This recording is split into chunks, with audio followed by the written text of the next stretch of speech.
troublesome passage. All right. At verse 20. When you come together, therefore, into one place, all right, this is not to eat my Lord, the Lord's Supper. my Lord. Or more literally, this is not the Lord's Supper that you are eating. All right. Go back to Acts 20. All right. And verse number 7.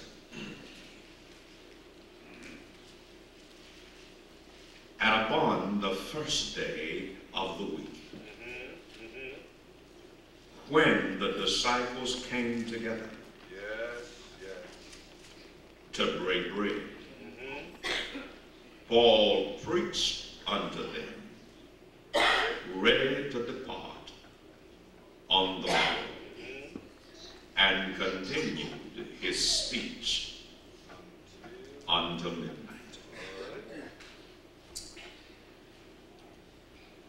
Is it clear to you from reading Acts 20 and verse 7 that one of the reasons that the disciples came together upon the first day of the week was in fact to break bread together?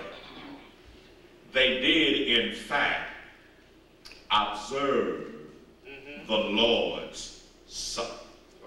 Is that clear to you? In one passage, the Holy Spirit says that the purpose of the church for coming together was to remember this ceremonial meal that reminds us of what God has done through Jesus on yonder's cross. And yet it is to remind us that sooner or later Jesus Christ is coming back to receive the church that he established on the first Pentecost after his resurrection. Now, is it at least clear to you that when the church came together, it came together for the purpose of breaking bread together? Tell me now, is that clear?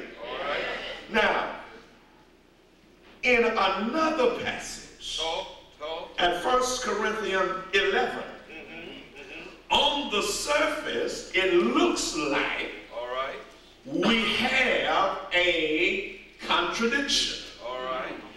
Because Luke tells us, the writer of Acts, that when the church came together on the first day of the week, it was for breaking bread, it was for observing the Lord's Supper.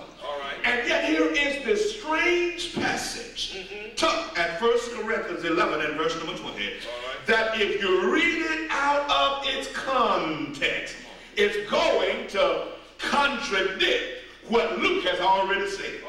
Because Paul says here at 1 Corinthians 11 and verse number 20, when you come together, therefore, into one place is not to eat the Lord's Supper. Well, how can that be?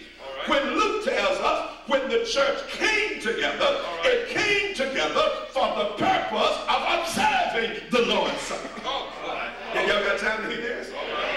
Now, I want to do two things here tonight. The first thing I want to do is I want to answer a charge that is levied against those of us in congregations of churches of Christ by people in the denominational world who take this text out of its context and they come to the conclusion and they charge us and they say to us in churches of Christ that we are out of order in having the Lord's Supper every first day of the week, because Paul says when you come together, therefore into one place is not to eat the Lord's Supper. Now I want to answer that charge tonight, but then I want to flip this coin over and I want to offer a challenge to those of us in congregations of churches of Christ.